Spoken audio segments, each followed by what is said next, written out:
بسم اللہ الرحمن الرحیم صلی اللہ علیہ وآلہ وسلم۔ السلام علیکم ایوری ون، میرا نام ہے نور۔ اللہ سے ہمیشہ اللہ والوں کے وسیلوں سے دعائیں کریں۔ اگر آپ کی دعائیں قبول نہیں ہوتی ہیں، اگر آپ کے مسئلے حل نہیں ہوتے ہیں، اگر آپ کی زندگی کی پریشانیاں دور نہیں ہوتی ہیں، تو آج میں اسی سے ریلیٹڈ آپ کے ساتھ ایک مشاہدہ ذکر کروں گی اور آپ کو بتاؤں گی کہ اللہ والوں کے وسیلے سے دعائیں کس طرح سے مانگی جاتی ہیں، جو آپ کی دعائیں فوراً قبول ہونے لگیں، آپ کی پریشانیاں جو ہیں وہ فوراً حل ہونے لگیں۔ دیکھیں جی، دینے والی ذات جو ہے وہ صرف اللہ سبحانہ و تعالیٰ کی ہے، لیکن زمیں میلی نہیں ہوتی، زماں میلا نہیں ہوتا، محمد کے غلاموں کا کفن میلا نہیں ہوتا۔ یہ بھی اللہ کی ایک شان ہے اور اللہ کا ایک نظام ہے اور اللہ کی ایک قدرت ہے کہ اللہ والے جو ہے وہ ہمیشہ زندہ رہتے ہیں، کیونکہ اللہ تعالیٰ نے اپنے نبی پر اور اپنے نیک لوگوں پر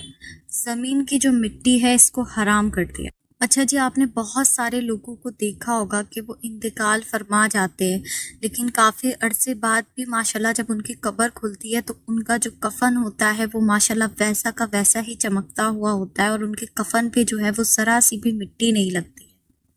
بہت خوش نصیب لوگ ہوتے ہیں وہ جن کے کفن جو ہے وہ میلا نہیں ہوتا۔ تو میری اللہ تعالیٰ سے دعا ہے کہ اللہ تعالیٰ مجھ جیسے گناہ گار کو بھی یہ خوش نصیبی عطا کریں، آمین ثم آمین۔ تو اب میں آپ کے ساتھ جو ہے ان بھائی کا پہلے مشاہدہ ذکر کرتی ہوں کہ کیسے اللہ والوں کے وسیلے سے ان کی دعا قبول ہوئی، پھر میں آپ کو بتاؤں گی کہ اللہ والوں کے وسیلے سے دعا کس طرح سے کرتے ہیں۔ تو یہ بھائی کہتے ہیں جی کہ میں بہت ٹائم سے جو تھا وہ دعا مانگ رہا تھا اپنے رزلٹ کے لیے، میرا کوئی بھی چانس نہیں تھا پاس ہونے کا، میں بہت ڈرا ہوا تھا اور بہت گھبرایا ہوا تھا کہ میں کیسے پاس ہوں گا، کیا ہوگا، یہی باتیں سوچ سوچ کر میں بہت زیادہ پریشان تھا۔ پھر ایگزام اسٹارٹ ہوئے اور الحمدللہ جب ایگزام اسٹارٹ ہوئے تو وہ رمضان کا منتھ تھا اور الحمدللہ میں بہت زیادہ لکی تھا کہ رمضان مکمل ہونے سے پہلے جو تھے وہ میرا جو ایگزام تھے وہ فنش ہو گئے تھے، اور اس معاملے میں بھی میں لکی تھا کہ میرے جو ایگزام تھے وہ رمضان کا منتھ جو تھا وہ بیچ میں مجھے مل گیا، جس میں نے کافی ساری جو تھیں وہ دعائیں کی اللہ تعالیٰ سے۔ جتنا ہو سکا میں اتنی دعائیں مانگتا تھا کہ دعائیں مانگتے مانگتے میرے ہاتھ جو تھے وہ اٹھائے ہو کے جب میں دعا کرتا تھا تو میرے ہاتھ جو تھے وہ دکھ جاتے تھے، اتنی دعا میں ماشاءاللہ سے کرتا تھا اللہ تعالیٰ سے۔ اور پھر فائنلی ماشاءاللہ سے وہ دن آ گیا جب میرا رزلٹ اناؤنس ہونا تھا، اور یہاں بھی ماشاءاللہ سے میں بہت زیادہ لکی تھا کیونکہ رزلٹ جس دن اناؤنس ہو رہا تھا وہ فرائیڈے والا دن تھا، اور جمعے کے دن رزلٹ آنے سے پہلے میں مسجد میں بہت زیادہ دعائیں کر رہا تھا نماز کے بعد، لیکن میں بہت زیادہ ڈرا ہوا تھا، مجھے یقین ہی نہیں آ رہا تھا کہ میں پاس ہوں گا رزلٹ میں، اور میں اتنی زیادہ غور و فکر کے ساتھ توجہ کے ساتھ دعائیں کر رہا تھا۔ تب میں نے اللہ سے جو تھا وہ اللہ والوں کے وسیلہ دے کر دعائیں کی۔ میں نے حضرت امام حسین کا وسیلہ دیا اللہ تعالیٰ کو، ان کے وسیلے سے دعائیں کی۔ پھر میں نے سرکار مولا غازی عباس کا وسیلہ دے کر اللہ تعالیٰ سے جو تھا وہ دعائیں کی، اور اسی طرح سے میں نے سارے صحابہ کا اور اکرام کا جو تھا وہ وسیلہ دے کر اللہ تعالیٰ سے جو تھا وہ دعائیں مانگی۔ جتنا زیادہ ہو سکا میں نے دعائیں کی، کیونکہ اس ٹائم پر ہارٹ بیٹ جو تھی وہ بھی بہت زیادہ فاسٹ تھی، کیونکہ ظاہر سی بات ہے رزلٹ آنے والا تھا، کچھ ہی دیر میں مجھے معلوم تھا کہ آج میرا رزلٹ آئے گا، اور رزلٹ کی تو سبھی کو بہت زیادہ فکر ہوتی ہے۔ اور مجھے دعا مانگے ہوئے 15 منٹ بھی نہیں ہوئے تھے، اور میں دعا مانگتے ہی مسجد سے واپس اپنے گھر پر آیا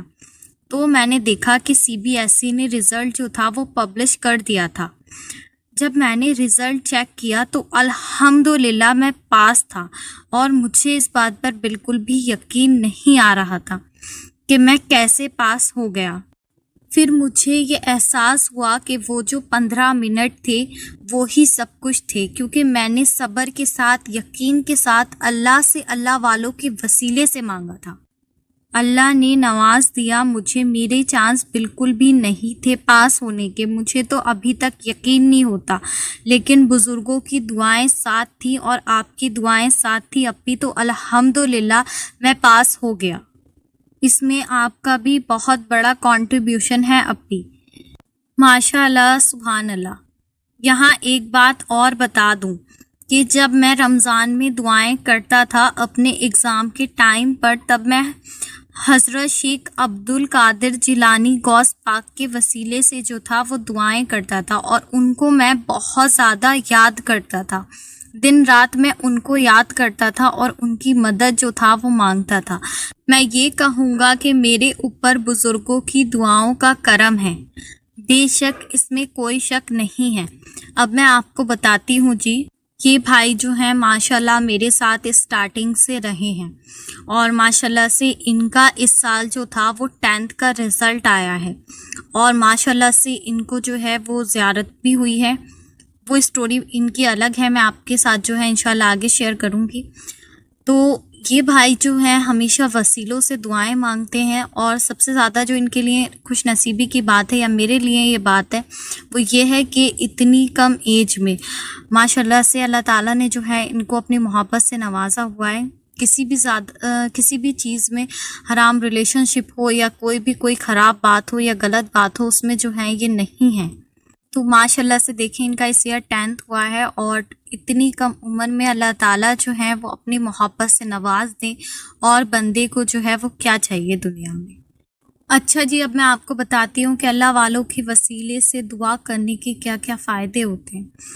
دیکھیں، آپ اللہ والوں کے وسیلے سے اگر آپ دعا کرتے ہیں تو آپ اپنا کوئی بھی مسئلہ جو ہے وہ حل کروا سکتے ہیں، کیونکہ دیکھیں ہماری زبانوں میں اتنی تاثیر نہیں ہے۔ ہم اللہ تعالیٰ کے بہت زیادہ گناہ گار بندے ہیں، اور کہاں وہ اللہ تعالیٰ کے نیک اللہ والے بزرگان دین۔ اب آپ اس چیز کو اس طرح سے سمجھ لیں کہ جب ہمیں کسی سے اپنا مسئلہ حل کروانا ہوتا ہے، یا کسی سے اپنے لیے دعا کے لیے کہنا ہوتا ہے، تب ہم اس کے پاس جاتے ہیں، تب اس کو پتہ چلتا ہے کہ ہم جو ہیں اس مشکل میں ہیں اور اسے ہمارے لیے دعا کرنی ہے۔ تو اگر آپ میرے پاس بھی آتے ہیں، نیچے میرے کمنٹ سیکشن میں لکھتے ہیں کہ ہمارے لیے دعا کر دینا، تبھی تو مجھے پتہ چلتا ہے کہ آپ نے جو ہے وہ دعا کے لیے کہنا ہے، ادروائز مجھے کیسے پتہ چلے گا۔ تو اللہ والوں کی جو شان ہے وہ اللہ تعالیٰ نے اس طرح سے رکھی ہے، چاہے رسول اللہ آپ صلی اللہ تعالیٰ علیہ وآلہ وسلم ہو، کہ ان کو جب ہم پکارتے ہیں تو ان کو پتہ چل جاتا ہے کہ میرا بندہ جو ہے وہ مشکل میں، اور مجھے دعا کے لیے جو ہے وہ کہہ رہا ہے کہ اللہ تعالیٰ سے جو ہے وہ ہمارے لیے دعا کر دیں۔ تو ہم نے حضرت غوث پاک شیخ عبد القادر جیلانی کا جب وسیلہ لیتے ہیں تو ہم ان سے کہتے ہیں کہ آپ ہمارے لیے اللہ تعالیٰ سے دعا کر دیں، تو بے شک وہ ہمارے لیے دعا کرتے ہیں اللہ تعالیٰ سے۔ تو اللہ تعالیٰ جو ہے ان کی پکارنے میں اور ہمارے پکارنے میں جو ہے بہت زیادہ ڈفرینس ہے، کہ ہم لوگوں نے تو اپنا گناہوں سے برا حال کیا ہوا ہے، اس میں کوئی شک نہیں ہے کہ دعائیں جو ہیں وہ فوراً قبول ہوتی ہیں۔ اللہ تعالیٰ کو جب ہم دعا کے لیے پکارتے ہیں تو اللہ تعالیٰ ہماری پکار کو جو ہے وہ فوراً سن لیتے ہیں، لیکن کبھی کبھی ہماری دعاؤں میں جو ہے وہ دیری ہوتی ہے، بہت زیادہ ڈیلے ہوتا ہے، تو اس کے پیچھے بھی ہمارے اپنے ہی عمل جو ہیں وہ رکاوٹ بن جاتے ہیں۔ ہمارے گناہ جو ہوتے ہیں، ہم جو لوگ نے اپنا برا حال گناہوں سے کیا ہوا ہے، وہ عمل جو ہیں وہ ہماری دعا کی قبولیت میں رکاوٹ بن جاتے ہیں۔ لیکن جب ہم اللہ والوں کا وسیلہ لے کر دعائیں کرتے ہیں تو اللہ تعالیٰ جو ہے ہمارے ان گناہوں کو بھی جو ہے وہ معاف فرما دیتے ہیں۔ اچھا جی، میں بھی آپ لوگ سے جو ہے وہ ہدیہ کرواتی ہوں، آپ لوگ کو نوافل بھی پڑھوائے ہیں میں نے گروپ میں، اور اس میں یہ کہہ دیتی ہوں جی کہ جس کی مرضی آئے وہ پڑھے، جو نہیں پڑھنا چاہ رہا ہے اس کے لیے میں کوئی فورس بھی نہیں کرتی ہوں۔ تو اس کے پیچھے بھی یہی ریزن ہوتا ہے کہ میں اللہ تعالیٰ سے جو ہے وہ آپ کو جوڑوں، اور اللہ والوں کے جو ہے آپ کو قریب کروں، اور آپ کا جو ایک کنیکشن ہے وہ اللہ کے ساتھ اور اللہ والوں کے ساتھ جو ہے وہ اسٹرانگ ہو۔ اور سب سے بڑی بات ہے جی کہ آپ کی رہنمائی ہو، کیونکہ جب اللہ والوں کے ساتھ کنیکشن بنتا ہے نا، تو ہم لوگ جو ہوتے ہیں خود بخود ہماری رہنمائی شروع ہو جاتی ہے، اور ہم جو ہیں وہ گناہوں سے بچ جاتے ہیں۔ دیکھیں، اتنی بڑی امت مسلمہ ہے، اور اللہ تعالیٰ کو سب کی خبر ہے کہ کون کیا کر رہا ہے، کس کے دل میں کیا خیال چل رہا ہے، کس کے ذہن میں کیا خیال چل رہا ہے، سب کچھ اللہ تعالیٰ کو علم ہے۔ لیکن اللہ والوں کو اللہ نے یہ شان دی ہوئی ہے، یہ بھی اللہ کے حکم سے ہوتا ہے کہ اللہ والوں کو جب ہم پکارتے ہیں، جب ہم آپ رسول اللہ صلی اللہ علیہ وآلہ وسلم پر درود شریف بھیجتے ہیں، ہم کسی بھی لینگویج میں درود شریف پڑھیں، کسی بھی زبان میں پڑھیں، آپ رسول اللہ صلی اللہ علیہ وآلہ وسلم اللہ کے حکم سے جو ہے وہ ہمارا درود شریف سنتے ہیں۔ اسی طرح سے جب ہم شیخ عبد القادر جیلانی غوث پاک کو پکارتے ہیں، یا ہم حضرت مولا علی کو پکارتے ہیں، تو وہ لوگ بھی ہماری جو پکار ہے اس کو اللہ کے حکم سے سنتے ہیں، اور ہمارے لیے جو ہے وہ دعا کرتے ہیں جب ہم ان سے دعا کے لیے کہتے ہیں۔ حضرت فاطمہ کو جب ہم نوافل ہدیہ کرتے ہیں یا درود شریف ہدیہ کرتے ہیں تو وہ بھی ہمارے لیے جو ہیں سید فاطمہ دعا کرتی ہیں، اس میں کوئی شک نہیں ہے۔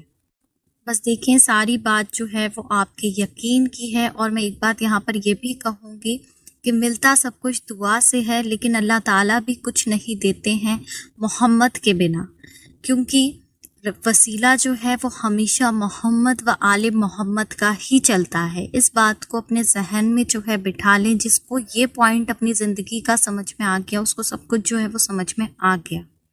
تو جب آپ کو وسیلوں کے ساتھ دعا کرنی ہو تو آپ باوضو ہوں، باادب بیٹھ جائیں، کسی بھی وقت آپ کوئی بھی زوال کا ٹائم جو ہے وہ سلیکٹ نہیں کریں، صبح فجر کے بعد اور شام میں جو ہے عصر کے بعد۔ اس کے علاوہ آپ کسی بھی وقت جو ہے باادب ہو کر، باوضو ہو کر، احترام کے ساتھ جو ہے وہ 2 نوافل پڑھیں۔ اس حضرت سید فاطمہ کو آپ ہدیہ کر دیں، حضرت غوث پاک شیخ عبد القادر جیلانی کو جو ہے وہ آپ ہدیہ کر سکتے ہیں، اور اس کے بعد جو ہے ان کے وسیلوں سے جو ہے آپ دعا کریں۔ اور جب آپ وسیلوں کے ساتھ دعا کریں گے تو آپ 3 ٹائمز درود ابراہیم پڑھیں گے، 1 ٹائم جو ہے آپ سورہ فاتحہ پڑھیں گے، 3 ٹائمز جو ہے آپ سورہ اخلاص پڑھیں گے۔